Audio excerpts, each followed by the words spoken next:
নমস্কার। আমাদের আজকের গল্প শেষ বাস। আমার বন্ধু নির্মলকে যারা চেনে তারা জানে তার স্বভাবটা কিছুটা অদ্ভুত প্রকৃতির। যেখানে সাধারণ মানুষ অকারণে ভয় অনুভব করে, নির্মল সেখানে যুক্তির প্রদীপ চালিয়ে অন্ধকার যাচাই করতে ভালোবাসে। এই কারণেই বহুবার তাকে বিপদের সম্মুখীন হতে হয়েছে এবং আমাকেও তার সঙ্গী হিসেবে নানান বিচিত্র অভিজ্ঞতার ভেতর দিয়ে যেতে হয়েছে। আজ যে ঘটনার বিবরণ দিতে বসেছি তা আমাদের জীবনের অন্যতম অদ্ভুত এবং শঙ্কাজনক অভিজ্ঞতা।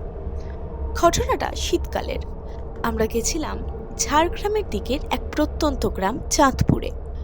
গ্রামের প্রান্তে এক পরিত্যক্ত জমিদার বাড়ি, যার সম্বন্ধে নানাবিধ অলৌকিক গুজব প্রচলিত ছিল। নির্মল সেসব গুজবের যুক্তিসঙ্গত ব্যাখ্যা খুঁজতে উৎসাহী হয়ে উঠেছিল। দুদিন সেখানে কাটিয়ে আমরা বিশেষ কিছুই আবিষ্কার করতে পারিনি। তৃতীয় দিনের সন্ধ্যায় আমরা স্থির করলাম কলকাতায় ফিরে যাব। গ্রামের একমাত্র যানবাহন, রাত 10:30টার শেষ বাস। গ্রামের মোড়ে একটা ছোট্ট বাস স্ট্যান্ড, আধভাঙা টিনের চালা, পাশে কাঁপতে থাকা একটা ল্যাম্পপোস্ট আর চারপাশে কুয়াশার আবরণ। আমরা যখন পৌঁছালাম তখন 10টা 20। আশ্চর্যজনকভাবে সেখানে আর কোনো যাত্রী নেই।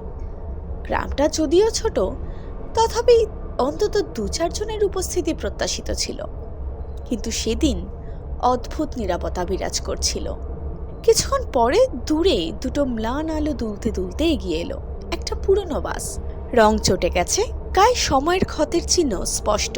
সামনের ফলকে কাপা কাপা অক্ষরে লেখা কলকাতা। বাসটা আমাদের সামনে এসে থামল। ড্রাইভার জানলা দিয়ে নিরাবেগ দৃষ্টিতে তাকালো, যেন সে আমাদের দেখেও দেখতে পেল না। কন্ডাক্টর দরজা খুলে কেবল বলল, চলুন। তার কণ্ঠস্বরের মধ্যে এক ধরনের ফাঁপা প্রতিধ্বনি ছিল, যা অকারণে আমার শরীর শীতল করে তুলল। আমরা বাসে বসলাম। ভেতরে 5-6 জন যাত্রী ছড়িয়ে ছিটিয়ে বসে আছেন। কেউ কারো সঙ্গে কথা বলছেন না। বাতাসে এক অদ্ভুত গুমোট গন্ধ। বাস চলতে শুরু করলো। কিছুটা অগ্রসর হওয়ার পর আমার মনে হলো বাসে যেন কোনো শব্দ নেই। না চাকার ঘর্ষণ, না ইঞ্জিনের কাঁপুনি, নাই কন্ডাক্টরের টিকিট ছেঁড়ার আওয়াজ। কেবল একটানা একটা মৃদু গুঞ্জন, যেন দূর থেকে একটা হালকা বাতাস বইছে। আমি আমার পাশের যাত্রীর দিকে তাকালাম।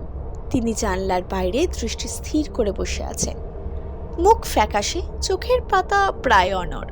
আমি খুব সাবধানে জিজ্ঞাসা করলাম, আপনি কোথায় নামবেন? তিনি ধীরে মুখ ঘুরিয়ে আমার দিকে তাকালেন। তার চোখ দুটো অস্বাভাবিক গভীর এবং নিস্তেজ। ঠোঁট নাড়লেন, কিন্তু কণ্ঠস্বর যেন দূর অতল থেকে ভেসে আসছে। শেষ স্টপেজ। কথাটা শুনে আমার মনে একটা অজ্ঞাত আতঙ্ক জন্ম নিল।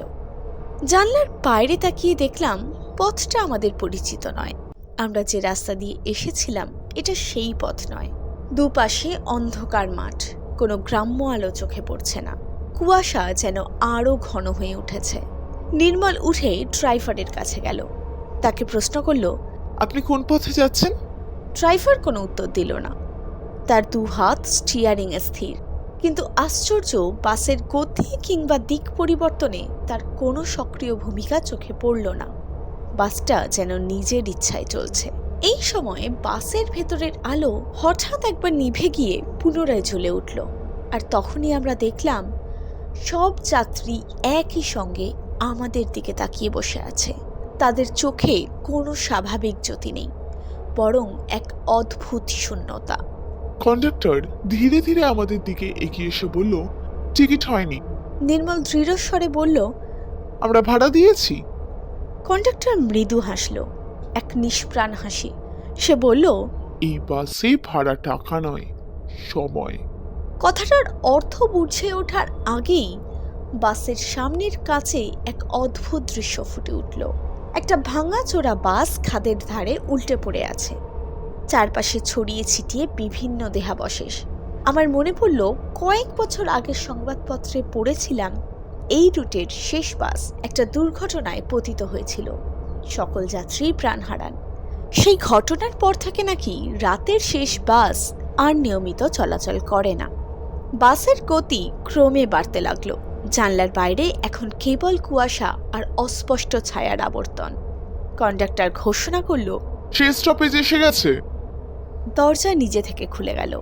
নিচে গভীর অন্ধকার, যেন এক অতল খাদ। নির্মল আমার হাত ধরে ফিসফিস করে বলল, এখনই। আর পর মুহূর্তেই আমরা লাফ দিলাম। কতক্ষণ অচেতন ছিলাম জানি না। ভোরের আলোয় চোখ খুলে দেখি আমরা বাস স্ট্যান্ডের পাশের ঝোপে পড়ে আছি। কয়েকজন গ্রামবাসী আমাদের ঘিরে দাঁড়িয়ে। একজন বৃদ্ধ বললেন, বাবু, আপনারা ভাগ্যবান, রাতের শেষ বাস ধরতে কেউ আসে না। নির্মল শান্ত কণ্ঠে বলল। বাস তো এসেছিল। বৃদ্ধ দীর্ঘশ্বাস ফেলে বললেন, ওটা বাস নয়, ওটা ডাকে। তারপর থেকে বহু বহু বছর কেটে গেছে। আমরা যুক্তিবাদী ব্যাখ্যা খুঁজেছি, সম্ভবত ক্লান্তি, কুয়াশা, বিভ্রম অথবা কোনো অজ্ঞাত মানসিক প্রভাব। কিন্তু আজও গভীর রাতে নির্জন রাস্তায় দূরে যদি দুটো ম্লান আলো দুলতে দেখি, আমার হৃদয় অনিচ্ছাকৃতভাবেই কেঁপে ওঠে। কারণ আমি জানি সব শেষ বাস গন্তব্যে পৌঁছায় না। কিছু বাস কেবল অপেক্ষা করে যাত্রীদের সময় ফুরোবার জন্য। এই ছিল আমাদের আজকের গল্প। যদি আজকের গল্পটি আপনাদের ভালো লাগে তাহলে অবশ্যই ভিডিওটাকে লাইক করুন এবং চ্যানেলটাকে সাবস্ক্রাইব করুন।